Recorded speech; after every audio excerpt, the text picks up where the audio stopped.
Dear students, welcome to Nag updates. తెలంగాణలో 10వ తరగతి పరీక్షలు రాయబోతున్న విద్యార్థులకు ప్రభుత్వం ఒక గుడ్ న్యూస్ అయితే చెప్పింది. కొంతకాలం నుంచి అమల్లో ఉన్న నిమిషం నిబంధనను ఈసారి తొలగించారు. నిమిషం నిబంధన అంటే ఎగ్జామ్ స్టార్ట్ అయిన తర్వాత ఒక్క నిమిషం ఆలస్యమైనా కూడా విద్యార్థుల్ని పరీక్ష హాల్లోకి ఎంటర్ కానివ్వరు, అదేవిధంగా పరీక్షకు అటెండ్ అవనివ్వరు. ఈ విధంగా ఇంటర్మీడియట్లో 1 నిమిషం నిబంధన పెట్టి ఉన్నారు. కానీ ఫస్ట్ ఎగ్జామ్లో జరిగిన పరిణామాలను పరిగణలోకి తీసుకొని అక్కడ కూడా నిమిషం నిబంధనను తొలగించి 5 మినిట్స్ గ్రేస్ పీరియడ్ అనేది పెట్టారు. అంటే ఎగ్జామ్ ప్రారంభమైన 5 నిమిషాల లోపు విద్యార్థి పరీక్షా కేంద్రానికి చేరుకుంటే విద్యార్థిని పరీక్షా కేంద్రంలోకి అనుమతిస్తారు, అదేవిధంగా పరీక్ష రాసుకోవచ్చు.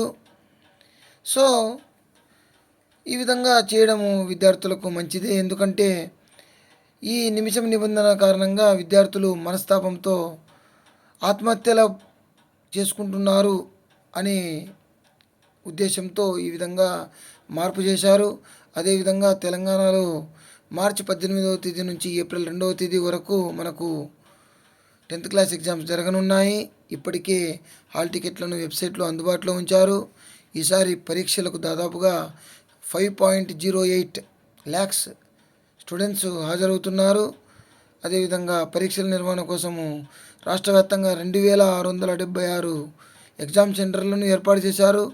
సో అదే పనిగా నెగ్లెక్ట్గా లేట్గా వెళ్ళొద్దండి. పొరపాటున లేట్ అయినా కూడా 5 నిమిషాల వరకు మీరు ఎంటర్ కావచ్చు. సో వీలైనంత తొందరగా ఎగ్జామ్ హాల్కి చేరుకోండి. ముఖ్యంగా సిటీలో ఉన్న విద్యార్థులు జాగ్రత్త పడండి, ఎందుకంటే ట్రాఫిక్లో ఇరుక్కోవడం వలన లేట్ అయ్యే ప్రమాదం ఉంది. All the best you. Please like, share and subscribe my channel. Thank you.